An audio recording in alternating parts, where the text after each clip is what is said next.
नमस्कार साथियों, मैं श्रवणराज आप सभी के अपने UGC net JRF dedicated platform जोश नेट जेआरएफ पे आप सभी का स्वागत है। साथियों, आपको पता है कि हम लोग पेपर वन के श्रृंखला में हैं अभी, और पेपर वन को बहुत ही बखूबी तरीके से हम लोगों ने यूनिट 1 से लेकर के यूनिट 10 तक को तैयार करने का जिम्मेदारी लिया है आप लोग मिल करके। और इस यूनिट 1 से 10 तक में हम लोगों ने बहुत अच्छे तरीके से 1 से 8 तक कर लिया। यूनिट नंबर 9 में है। यूनिट नंबर 9 का भी देखें तो 9 क्लास ऑलरेडी हो चुका है, यानी पीडीई जिसको आप कहते हैं पब्लिक डेवलपमेंट और इन्वायरमेंट। इस लेक्चर में है मिशन जेआरएफ को ध्यान में रखते हुए टॉपर्स के द्वारा जो रिकमेंडेड बुक होता है केबीएस मदान और अंशु बाला मदान की जो पुस्तक है यूजीसी नेट के लिए जो पेपर वन के लिए, उसका भी मैं निचोड़ प्रस्तुत करवा रहा हूँ आपको साथ में शॉर्ट नोट्स के माध्यम से। ठीक है, आगे बढ़ते हैं। ये तमाम क्लास कहाँ मिलेगा? ये तमाम क्लास जो लेक्चर के माध्यम से आप देखेंगे तो कॉन्सेप्ट के माध्यम से आप कर लेते हैं। यहाँ पर UGC net paper one complete batch जो प्लेलिस्ट में जाते हैं तो आपको इस तरीके से यहाँ मिल जाएगा जो लगा हुआ है। ऐसे ही पेपर 1 से लेकर 10 तक यूनिट में मिल जाएगा। यहाँ से कॉन्सेप्ट आपका क्लियर हो जाता है और कॉन्सेप्ट के साथ क्वेश्चन भी करना जरूरी होता है। इस क्वेश्चन के लिए आप करते हैं यहाँ पर पेपर वन 2015 से लेकर 2025 तक के क्वेश्चंस को देखते हैं पीवाईक्यू एनालिसिस के तौर पे। ठीक है, और यहाँ पर मेरा मानना होता है कि क्वेश्चन प्लस कॉन्सेप्ट मिलने से आपका क्या हो जाता है, जीआरएफ हो जाएगा। और इस वाले पेपर में 45 प्लस क्वेश्चंस सही होने की संभावना बन जाती है। ठीक है, यहाँ पर आपको दिख जाएगा। जब आगे बढ़ेंगे तो आपको इस तरीके से कोर्सेस और प्लेलिस्ट में जाएंगे तो कहीं ना कहीं या तो कोर्स में मिल जाता है। कोर्स एक्चुअली कोर्स और प्लेलिस्ट इक्वल ही चीज़ें हैं, तो आपको कहीं ना कहीं मिल जाएगा। लास्ट 60 डेज जेआर बैच भी मिल जाएगा और क्रैश कोर्स और जीरो टू हीरो बैच, ये बिगनर स्टूडेंट के लिए है जीरो टू हीरो बैच। ठीक है, और यहाँ सुपी बैच है जेआरएफ के लिए और मिशन जेआरएफ और सिलेक्शन बैच भी है। अब हम चलते हैं, जो आगे कुछ मेरे सेक्शन बचे हुए थे उसको देखते हैं यूनिट नंबर 9 में पब्लिक डेवलपमेंट और इन्वायरमेंट वाले चैप्टर में। ठीक है, हम लोगों ने बहुत अच्छे तरीके से नेक्स्ट चैप्टर को देखा था, खासकर नॉन रिन्यूएबल एनर्जी को बहुत अच्छे तरीके से किया था। उसमें कोयला से रिगार्डिंग जितनी भी चीज़ें टॉपिक थी। आज हम लोग रिन्यूएबल एनर्जी से के सोर्सेस के बारे में पढ़ेंगे, नवीकरणीय ऊर्जा स्रोत के बारे में। उस नवीकरणीय ऊर्जा स्रोत में देखेंगे सौर ऊर्जा से, सोलर एनर्जी को लेकर के।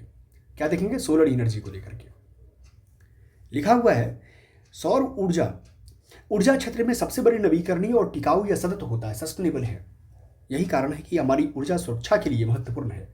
हमें यह देखने की आवश्यकता है कि सूर्य अपनी ऊर्जा कैसे पैदा करता है। क्या है? सूर्य अपनी ऊर्जा कैसे पैदा करता है।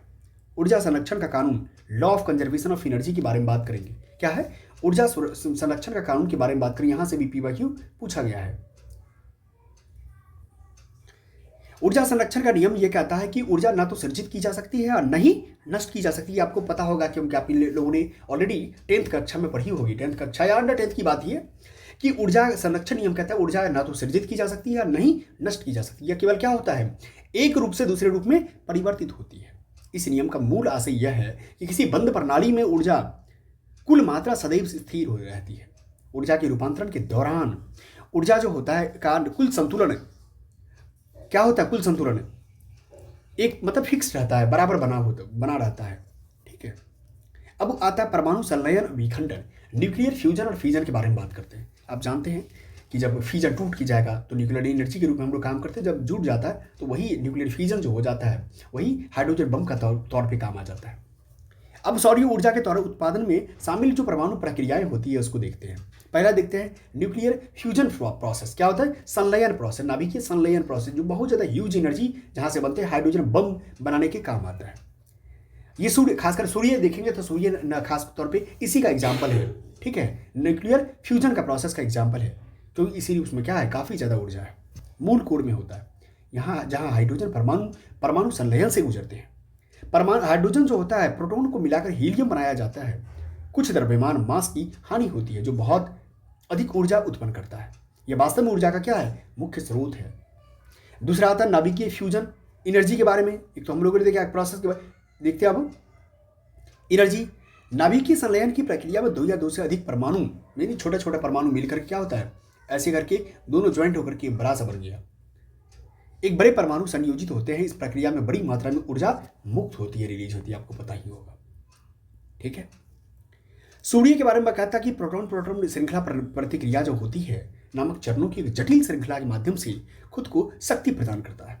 इस विस्तृत प्रक्रिया में 4 हाइड्रोजन परमाणु जो प्रोटॉन है, आप जानते हैं कि प्रोटॉन और न्यूट्रॉन केंद्र में होता है और इलेक्ट्रॉन चक्कर लगाता है, परमाणु संलयन की प्रक्रिया से गुजरते हैं जो अंततः एक ही हीलियम परमाणु में बदल जाता है।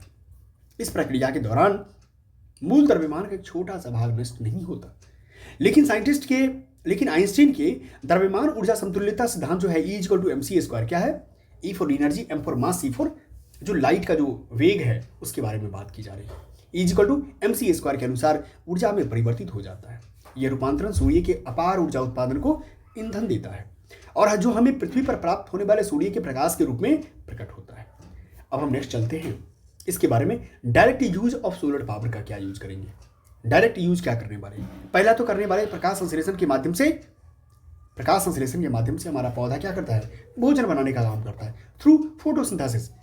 पौधे खासतौर पे प्रकाश संश्लेषण के माध्यम से भोजन बनाता है, जैसा कि मैंने अभी कहा आपको, जिसे फिर जानवर और मनुष्य अपना क्या करते हैं? भोजन के रूप में यूज करते हैं, ऊर्जा उत्पादन करता है। नेक्स्ट आ रहा है फोटोवोल्टिक सेल। जो आप सोलर प्लेट का यूज करते होंगे, फोटोवोल्टिक सेल के तौर पे बल्ब जलाने का काम करते होंगे। इस सेल में एक सेमीकंडक्टर सामग्री का उपयोग प्रकाश को अवशोषित करने और इलेक्ट्रॉन, खासकर होल जोड़ों में को उत्पन्न करने के लिए किया जाता है।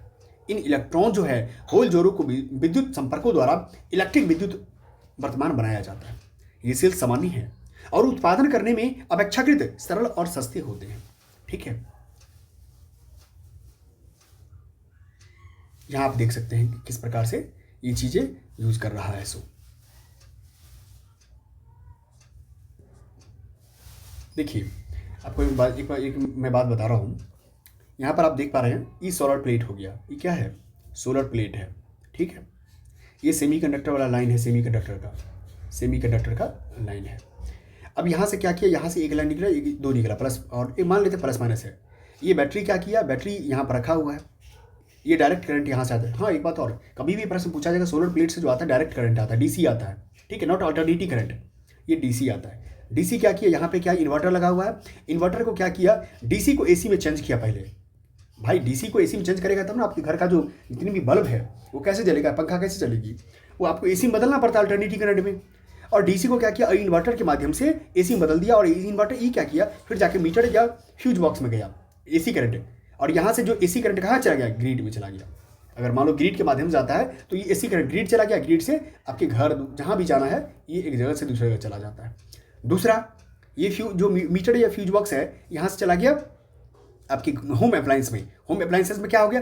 टीवी लगा हुआ है, बल्ब लगा हुआ है, ये सब जलना शुरू हो जाएगा। ठीक है, ये समझ गए होंगे। यही चीज़ है विशिष्ट ग्रिड कनेक्टेड डीबी सौर प्रणाली। ठीक है, फोटोवोल्टिक से पीवी से रिलेटेड। अब हम आगे चलते हैं। देखिए, सौर ऊर्जा प्रणाली कैसे कार्य करती है ये देखना है। सबसे पहला काम है कि सूर्य किरण सौर पैनलों पर पड़ती है। जो मैंने आपको शुरुआत में क्या बताया, यहाँ पर जो है ना, यही चीज़ें पर यहाँ पर इस चीज़ को पड़ती है। इस पर सनलाइट यहाँ पर पड़ा फोकस। जैसे मान लो ये क्या किया, सनलाइट है, यहाँ से क्या किया, डायरेक्ट यहाँ पर पड़ा और इसी तरीके से यहाँ से जनरेट होकर निकलता है। ठीक है, सौर पैनलों पर पड़ती है और इसे प्रत्यक्ष विद्युत यानी डीसी में डायरेक्ट करंट में परिवर्तित कर देते हैं। डीसी विद्युत फिर इन्वर्टर के माध्यम से क्या करते हैं? पास की। जो मैंने आपको तमाम चीज़ें बताया है ना, वही चीज़ें यहाँ पर है। जो इसे क्या होता है? एसी के बारे में विद्युत परावर्तित करता है। एसी विद्युत फिर आपके घर ये व्यवसाय को चलाने के लिए जो उपयोग किया जाता है, आपको पता ही होगा। आपके घर में एसी करंट आती है, अल्टरनेटिव करंट जो खासकर वायर के माध्यम से आती है। इस बाद में उपयोग के लिए बैटरी वे संग्रहित कर सकते हैं। यदि आपके पास एक ग्रिड कनेक्टेड सौर प्रणाली है तो आपके द्वारा उत्पन्न किसी अतिरिक्त विद्युत को यूटिलिटी कंपनी को बेच दिया जाता है। यानी अगर मान लो सपोज करते हैं, जैसे आपके पास ज़रूरत है मान लो कि कितना 50 यूनिट का घर में, और आपका जो घर आप जनरेट कर रहे हैं सौर ऊर्जा के माध्यम से कितना 200 यूनिट, तो आप 150 यूनिट क्या करेंगे प्रति माह? अब 150 यूनिट किसी कंपनी को बेच दीजिए। वो 150 यूनिट जो बेचेंगे आपके पास वो क्या आ जाएगा? पैसा आ जाएगा उतना। यानी कि आप अपने विद्युत ऊर्जा का यूज क्या किए? अपना पैसा कमाने के तौर पे भी कर लिए। घर में जो 50 यूनिट होता है तो आपका यूज भी हो जाएगा। नेक्स्ट है photo electrochemical PEC solar cells के बारे में। पीईसी सोलर सेल्स जानकारी क्या है? पहला कहता है पीईसी सोलर सेल सेमीकंडक्टर है और इलेक्ट्रोलाइट का मिश्रण है। प्रकाश सेमीकंडक्टर पर पड़ता है और यह इलेक्ट्रॉन होल जोड़ों को बनाता है। नेक्स्ट कहता है इलेक्ट्रॉन होल जोड़े सेमीकंडक्टर और इलेक्ट्रोलाइट के पास जाते हैं और इलेक्ट्रोकेमिकल प्रतिक्रिया को चलाने में सहायता करते हैं। इस प्रतिक्रिया से बिजली उत्पन्न होती है और जिसे सेमीकंडक्टर और इलेक्ट्रोलाइट द्वारा इकट्ठा किया जाता है। पीईसी सोलर सेल्स का उपयोग क्या है? पीईसी सोलर सेल्स का उपयोग जल विभाजन और हाइड्रोजन उत्पन्न करने के लिए किया जाता है। इस प्रक्रिया में हाइड्रोजन और ऑक्सीजन गैस उत्पन्न होता है। ये बात आपको बताइए। अब चलते हैं सीएसपी। सीएसपी क्या होता है भाई? सीएसपी होता है संगठित सौर ऊर्जा। क्या होती है? संगठित सौर ऊर्जा। पावर के सौर के बारे में होता है। सीएसपी की विशेषता होती है कि सीएसपी तेजी से सूर्य किरण को एक रिसीवर पर संकेंद्रित कॉन्सेंट्रेट करती है। क्या करती है? कॉन्सेंट्रेट। जिससे तमाम यहाँ से आया, एक जगह क्या किया? कॉन्सेंट्रेट किया।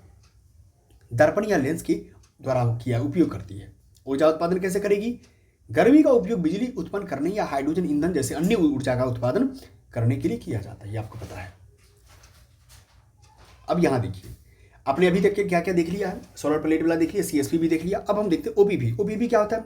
Organic photovoltaics. ये क्या होता है? ओपीवी। इस टेक्नोलॉजी में सूर्य किरण को विद्युत में परिवर्तित करने के लिए कार्बन आधारित ऑर्गेनिक सामग्री का सेमीकंडक्टर के रूप में उपयोग किया जाता है। ये ओपीवी जो होता है सोलर सेल से लचीले और हल्के होते हैं और इन्हें निर्माण करने में सस्ते होते हैं। हालांकि ये पारंपरिक जो सिलिकॉन आधारित सौर सेल्स की तुलना में कम प्रभावी होते हैं। ये बात आपको जानकारी के लिए होनी चाहिए। फिर आता है सौर ऊर्जा का अप्रत्यक्ष उपयोग, इनडायरेक्ट यूजेज ऑफ क्या है? Solar power. जीवाश्म के तौर पे देखिए, जैसे मान लो कोयला है, तेल, प्राकृतिक गैस को असंतुष्ट पौधे और यह जीवों से आते हैं जो पहले सूर्य से प्राप्त करते थे। फिर आता है पनबिजली या जल विद्युत। जल विद्युत जो होता है जल की गतिक ऊर्जा जो काइनेटिक एनर्जी से विद्युत पैदा करती है। अब सूर्य पृथ्वी के असमान रूप से गर्म हो करता है, जिससे समुद्र का पानी वाष्प बनकर बादल या बर्फ बनता है। यह पानी फिर नदियों में बहकर बिजली पैदा करने के लिए जाता है। फिर पवन ऊर्जा चलते हैं। पवन ऊर्जा क्या है? ऊर्जा के कारण पृथ्वी के आसमान तापन जो अनइक्वल टेम्परेचर्स होते हैं वहां से उत्पन्न होती है, जिससे हवा का संचलन होता है, वहां हवा की गति पवन ऊर्जा बनाती है। ठीक है। नेक्स्ट आता है कि भारत में प्रमुख रूप से सौर ऊर्जा क्या है। भारत का ये स्थान देख लेते हैं एक बार।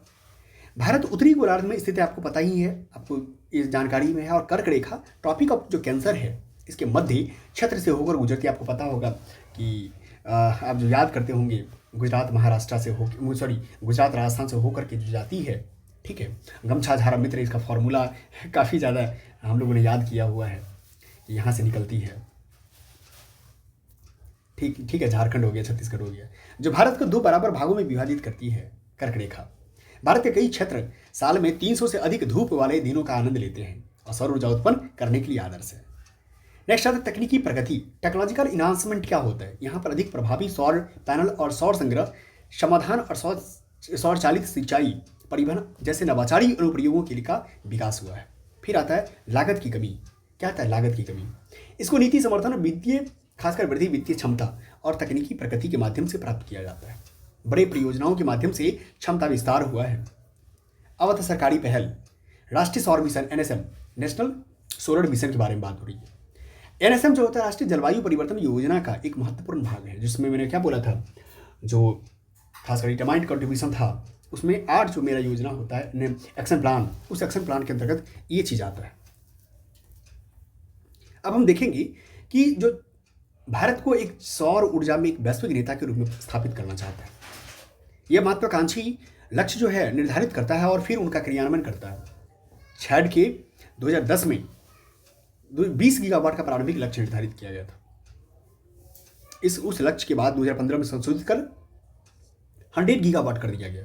अब जब भारत 2015 में COP COP21 का जो पेरिस सम्मेलन हुआ था, उस जिसमें आपको मैंने बताया था, अभी रिसेंटली जो क्वेश्चन आया था आपको याद होगा कि COP21 का जो ISA इंटरनेशनल सोलर अलायंस कब गठन हुआ था? COP21 में हुआ था। ठीक है। तो ये चीज़ें आपके जस्ट एग्जाम में पूछा गया है। अंतर्राष्ट्रीय सौर गठबंधन, ये PYQ है आपका। संस्थापक सदस्य भारत रहा है। भारत और फ्रांस के सहयोग से इस महत्वपूर्ण साझेदारी की जो घोषणा COP21 पेरिस सम्मेलन के दौरान की गई थी। चुनौती की बात करेंगे, चैलेंजेस क्या क्या है?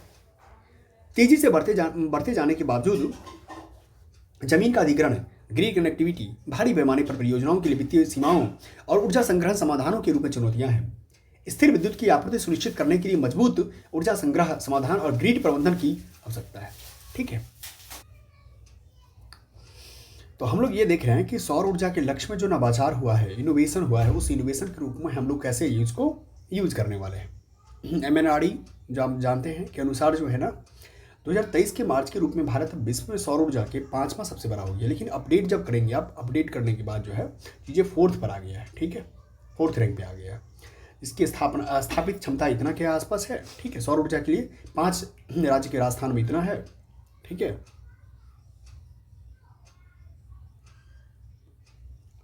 कर्नाटक 12.8 गीगावाट है, गुजरात जो है 12.5 गीगावाट है, तमिलनाडु जो है 11.2 है और आंध्र प्रदेश 10.7 है। लेकिन अब वो इंक्रीज कर गया, क्या हो गया, इंक्रीज कर। जैसे जोधपुर में, राजस्थान में सबसे स्थित जो भारला सौर पार्क जो है विश्व का सबसे बड़ा सौर पार्क है, इसकी स्थापित क्षमता कितना है, 2.5 गीगावाट है भरला में। याद नाम रखेंगे, कहाँ पे है, राजस्थान में है, जोधपुर में। ठीक है, भारत के अन्य प्रमुख सौर ऊर्जा पार्क भी है, जैसे पावगरा सौर ऊर्जा पार्क कर्नाटक में है, कर्नूल आंध्र प्रदेश में है, एनपी कुंटा आंध्र प्रदेश में है, रीवा जानते हैं, रीवा मध्य प्रदेश में है। अब चलते हैं, भारत का लक्ष्य जो है 2030 तक 500 गीगावाट के लक्ष्य को प्राप्त करना है। कहाँ से, सौर ऊर्जा से। इसीलिए सौर ऊर्जा का महत्वपूर्ण भाग होने की आशा है। सरकार देश में सौर ऊर्जा के विकास को बढ़ावा देने के लिए विभिन्न प्रोत्साहन और समर्थन तंत्र भी प्रदान कर रही है। अब देखिए 2018 के में जो स्थापित लक्ष्य था ये, और 2023 तक कितना बताया गया, 500 गीगावाट। इस टारगेट को याद रखना है, कभी भी पूछा जा सकता है। 2030 तक जो है कितना टारगेट रखा गया, 500 गीगावाट रखा गया। पवन ऊर्जा को देख लीजिए, पवन ऊर्जा, सौर ऊर्जा, बायोमास, अपशिष्ट से बिजली, छोटा जल विद्युत, और कुल कितना है, 11 नवीकरणीय जो है ना, ऊर्जा मंत्रालय का रिपोर्ट है ये। पवन के बारे में, अब हम लोग सौर के बारे में पढ़ लिए, अब हम लोग किसके बारे में पढ़ेंगे, पवन ऊर्जा, विंड एनर्जी के बारे में। पवन ऊर्जा जो है ना, बिजली उत्पन्न करने के लिए वायु शक्ति का सहारा लिया है, और ये किस प्रकार से वायु का अधिकरण करना, विंड कैप्चर करना। पवन ऊर्जा खेतों के लिए जो है 15 किलोमीटर प्रति घंटे की कम से कम वायु की गति की आवश्यकता होती है। यह स्थिति पृथ्वी के प्राकृतिक वायु पैटर्न पर निर्भर करती है। दूसरा आता है कि यांत्रिक ऊर्जा परिवर्तन, मैकेनिकल एनर्जी कंजर्वेशन आता है। जब वायु बहती है तो वह पंखों पर धक्का देती है, जिससे वे क्या होते हैं, घूमने लगते हैं। तीसरा, बिजली का उत्पन्न होना, जनरेशन ऑफ इलेक्ट्रिसिटी। घूमते हुए पंख टरबाइन के अंदर एक शाफ्ट को घुसाते हैं। बिजली का प्रसारण का ट्रांसमिशन ऑफ इलेक्ट्रिसिटी, सॉफ्ट को एक जनरेटर से जोड़ा जाता है और जो घूमते सॉफ्ट की चाल से बिजली उत्पन्न करता है। विद्युत ग्रिड में विलय होना, integration into the power grid, integrate कर देता है ना, जोड़ करके। विद्युत उत्पन्न की बिजली को विद्युत ग्रिड में डाला जाता है, जिससे घर में, व्यापार में, अन्य सुविधाओं में उपयोग के लिए वितरित किया जाता है, डिस्ट्रीब्यूशन किया जाता है। जैसे सबसे बड़े पवन ऊर्जा के पंख लगभग 200 फीट 60 मीटर और टावर जो है 260 फीट 80 मीटर के ऊंचे होते हैं। ये हजारों घरों को बिजली देने के लिए प्रयुक्त हो सकते हैं। ठीक है, पवन ऊर्जा के बारे में देखिए, जैसे नीदरलैंड के बारे में जानकारी है। नीदरलैंड यहाँ पर 16,000 से अधिक पवन चक्कियाँ हैं वहाँ पे। ठीक है, कितना है, 16,000 से ज़्यादा है। जो पवन, क्या कहते हैं, पवन चक्कियों का देश कहा जाता है किसको, अगर एग्जाम्पल में पूछ लिया जाए तो आपको याद रखना पड़ेगा कि नीदरलैंड को क्या कहा जाता है। ये यूरोपीय देश है, इसमें पवन चक्कियों का देश कहा जाता है। इसके पास एडवांटेज की बात करेंगे, क्या है, अनंत रूप से लाभकारी है, इन्फानाइट रिसोर्सेज है। एयर कभी खत्म होने का चीज़ है ही नहीं, इसीलिए इन्फानाइट रिसोर्सेज के बारे में बात कर दिया। पवन ऊर्जा को लगभग अनगिनत रूप में स्थापित किया जा सकता है। खासकर ये दायित्वशील स्रोत भी है, रिस्पॉन्सिबल है। ये मौसम के पैटर्न पर निर्भर करता है, लेकिन ये 24/7 काम कर सकता है। पवन टर्बाइंस को स्थल, भूमि या फिर ऑफशोर जो होता है समुद्र तट पर जो लगाया जाता है, ठीक है, लगाया जा सकता है। ऑफशोर टर्बाइंस बड़े होते हैं, याद रखना है। ऑफशोर टर्बाइन क्या होता है, ऑफशोर जो होता है बड़े होते हैं। लेकिन ऑफशोर ऑनशोर में मैं जब बताऊंगा ना, तो आपको एक बात बताऊंगा कि ऑफशोर से ज़्यादा बेहतर काम जो है ना ऑनशोर करता है, क्योंकि वहाँ पर एयर विंड जो होती है उसका रफ्तार ज़्यादा होता है, स्पीड कम ज़्यादा होता है। या एक किनारा जल होगा जहाँ पर वायु का अधिक बहाव अधिक पवन चक्की के साथ होता है, इन यंत्रों के संपर्क में आता है। दूसरा आता है पर्यावरण के प्रति अधिक दयालु है, इन्वायरमेंटली फ्रेंडली है ये। इसमें कोई प्रदूषण या ग्रीन हाउस गैस उत्सर्जन की कोई बात ही नहीं इसमें है। ये स्वच्छ हवा और कम कार्बन फुटप्रिंट पर काम करता है। अब आता है स्केलेबल है। स्केलेबल क्या होता है, ये विकसित ऊर्जा मांग को पूरा करने के लिए व्यापक रूप से स्थापित किया जा सकता है। लैंड खास करके मल्टी फंक्शनलिटी होता है ये, जैसे ऊपर में लगा दो, नीचे में खेती कर लो। इसे पानी पंप करने की या अनाज पीसने जैसे कार्यों के लिए यांत्रिक ऊर्जा को उत्पन्न करने की पर्याप्त संभावना होती है, मैकेनिकल एनर्जी के तौर पे। भूमि की बहुमुखीयता, जो लैंड मल्टी फंक्शनलिटी होता है, जो ये देखिए पवन मिलों के आसपास की जमीन का उपयोग जो है ना खास तौर पे ये मल्टीपर्पज तो हो गया, ये कृषि के लिए किया जा सकता है, जिससे स्थान का दोहरा उपयोग कर सकते हैं हम लोग। अब आगे लिमिटेशंस को देखते हैं। सौर ऊर्जा के प्रयोग के में कई ऐसी प्रकार की चुनौतियां जो निम्न देखते हैं। अब देखो वाइल्ड लाइफ इम्पैक्ट आता है, जैसे पवन, मान लो पवन टर्बाइन चल रही है तो क्या होगा, उससे खासकर साउंड पोल्यूशन होता है। कौन पोल्यूशन? Noise pollution. पवन टर्बाइंस खासकर पक्षियों और चमगादड़ों के लिए खतरा पैदा कर सकता है। जैसे चलती है तो उसको कट जाती है, टकराव या आवास की व्यवस्था में माध्यम से। ध्वनि प्रदूषण, तो नॉइज पोल्यूशन में जो मैंने बताया, पवन मिल चालित होने के मामले में अविराम ध्वनि प्रदूषण हो सकते हैं। भूमि का आवश्यकता, लैंड रिक्वायरमेंट, अधिक जनसंख्या वाले क्षेत्रों में समस्या हो सकती है। रख रखाव वाली लागतें होती है, मेंटेनेंस कॉस्ट होता है। पवन टर्बाइनों की रख रखाव और सेवाएं महंगी हो सकती है, जो पवन ऊर्जा प्रणालियों की कुल आर्थिक संविधान पर प्रभाव डाल सकती है। विश्व में प्रमुख पवन उत्पादक देश है कौन कौन? चीन, अमेरिका, जर्मनी, भारत, स्पेन और ब्राजील। जो खासकर पवन ऊर्जा में बात करेंगे तो हम लोग 4th स्थान पे हैं। इसमें भी नवीन ऊर्जा, खास करके नवीन जो मंत्रालय है मेरा, उस मंत्रालय में जो नवीन और नवीकरणीय ऊर्जा मंत्रालय में के अनुसार जो 2022-23 में भारत में 5 शीर्ष पवन ऊर्जा उत्पादक राज्य है। तमिलनाडु हमारा, गुजरात, महाराष्ट्र, राजस्थान और कर्नाटक। ठीक है।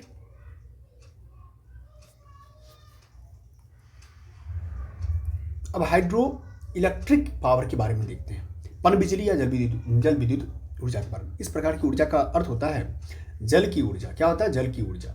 जल विद्युत एक खासकर नवाचारी ऊर्जा स्रोत है जो जल की गति से उत्पन्न किया जा सकता है। प्रक्रिया में उपयोग की जाने वाली प्राकृतिक जल को की चक्रवात, बारिश या बर्फबारी द्वारा नियंत्रित क्या कर सकते हैं हम लोग, फिर से नवीकृत कर सकते हैं। ऊर्जा के उत्पादन की जब बात करेंगे तो जल का प्रवाह भी सौर ऊर्जा के कारण क्या होता है? परिणामित होता है। हाइड्रो इलेक्ट्रिक जो पावर प्रोजेक्ट की प्रमुख घटक बांध होता है। क्या होता है? बांध होता है। क्योंकि जानते हैं यहाँ पर मान लो यहाँ से पानी आ रही है, ठीक है, यहाँ पर एक बांध लगा हुआ है, यहाँ पर स्लुइस गेट लगा दिया और यहाँ से पवन चक्की यहीं पर लगा दिया ऐसे करके, ठीक है। तो जल के संग्रहण के लिए, जल को रखने के लिए जल व्हील्स होते हैं, फिर जल के प्रवाह के साथ टरबाइन को चलाया जाता है।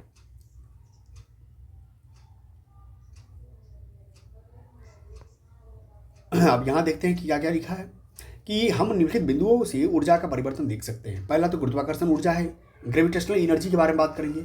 उच्च ऊंचाई पर एक संग्रहालय में संग्रहित पानी में गुरुत्वाकर्षण संभावित ऊर्जा, ग्रेविटेशनल पोटेंशियल एनर्जी होती है, जो गुरुत्वाकर्षण की खींच के कारण होती है। दूसरा, संभावित ऊर्जा को गतिक ऊर्जा में परिवर्तन कर सकता है वो, ठीक है। तीसरा आता है जो काइनेटिक एनर्जी जो होता है, गतिक ऊर्जा। जैसे ही पानी नीचे बहता है और वह गति प्राप्त करता है तो जल के और नीचे पानी के अधिक प्रवाह के साथ उसकी गतिक ऊर्जा बढ़ती है। इससे टरबाइन घूमती है। टरबाइन घुमाना, टरबाइन की रोटेशन के बारे में बात करता है। मैकेनिकल एनर्जी का जनरेटर पहुंचाता है, बिजली उत्पादन हो जाता है इससे। इलेक्ट्रिक जनरेशन के बारे में बात करना है।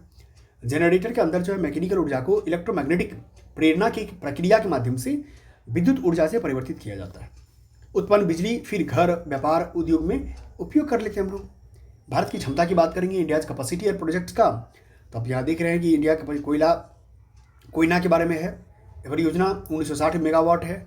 नाथपा झाकरी है 1500 मेगावाट है। सरदार सरोवर डैम है 1450 है। भाखड़ा नंगल डैम है 1325 है। टेहरी डैम है 1000 है। तो इस प्रकार से चलता है। खेती और बाढ़ के लिए भी यूज कर सकते हैं हाइड्रो पावर को। इंडिया में भारत के पास दुनिया की 5वीं सबसे बड़ी पनबिजली क्षमता है, ठीक है। ये सब अपडेट मैं फिर बताऊँ, सारा चीज़ अपडेट करना पड़ेगा आपको, ठीक है। 31% उपयोग करते हैं हम लोग। फिर आता है जल विद्युत मंत्रालय का भी रिपोर्ट देख सकते हैं आप। पूर्वोत्तर भारत में पनबिजली का महत्वपूर्ण क्षमता है। अब आता है भूगर्भीय जियोथर्मल एनर्जी। भूगर्भीय ऊर्जा स्रोत जियोथर्मल एनर्जी सोर्स में जो आता है, भूमि की प्राकृतिक गर्मी से आता है, अक्सर गर्म झीलों के पास। कोर हीट उपयोग, कोर हीट यूटिलाइजेशन क्या होता है? भूमि के कोर से गर्मी का उपयोग करता है, जो गर्म झीलों और गिरिजों के रूप में दिखाई देता है। अब यहाँ देखेंगे तो बिजली उत्पादन में तो जानते हैं, इलेक्ट्रिक जनरेशन में भी काम आता है हम लोग, जो भूगर्भीय जियोथर्मल एनर्जी के तौर पे गर्म पानी या भाप पावर टर्बाइन्स को चलाने के लिए। भूगर्भीय ऊर्जा को प्राप्त करने के लिए जो विधियां हैं, पहले तो सूखा भाप पावर प्लांट लगाना होता है, ड्राई स्टीम पावर प्लांट। इस विधि में भूमिगत भंडारणों में से उच्च जो दाब को, हाई प्रेशर को भाप का सीधा प्रवाह परिणामी रूप में टर्बाइन को पलटने और बिजली उत्पन्न करने के लिए किया। फिर आता है फ्लैश साइक्लिक प्लांट आता है, ठीक है। फिर बाइनरी साइक्लिक पावर प्लांट आता है। ये सब चीज़ें हैं क्या है, जो जियोथर्मल एनर्जी को चलाने के लिए काम आता है। खासकर देखेंगे भारत में भूगर्भीय ऊर्जा अभी क्या है, अभी यांत्रिकी चरण में है, यानी डेवलपिंग मोड में ही है, इंजीनियरिंग बेस्ड में ही है। खासकर अविकसित भूगर्भीय संभावना हमारे यहाँ 10,000 मेगावाट से अधिक का अनुमान लगाया जा रहा है। भारत में भूगर्भीय संसाधन के 7 खासकर प्रांतों में फैले हुए हैं, जैसे हिमालय, सोहना, पश्चिमी तट, काम्बी, जो खंभात की खाड़ी है, सोन, नर्मदा, तापी, सोनाटा जिसको बोलते हैं, गोदावरी, महानदी। भूगर्भीय ऊर्जा भारत और अन्य क्षेत्रों में सामर्थ्य बिजली उत्पन्न करने के लिए प्राकृतिक गर्मी संग्रहणों का उपयोग करके बढ़ती ऊर्जा मांग को पूरा करने के लिए क्या है, आशापूर्ण दृष्टिकोण मांग करता है। ठीक है, अब हम चलते हैं एथेनॉल के पास। क्या है एथेनॉल? अब देखिए एथेनॉल क्या है।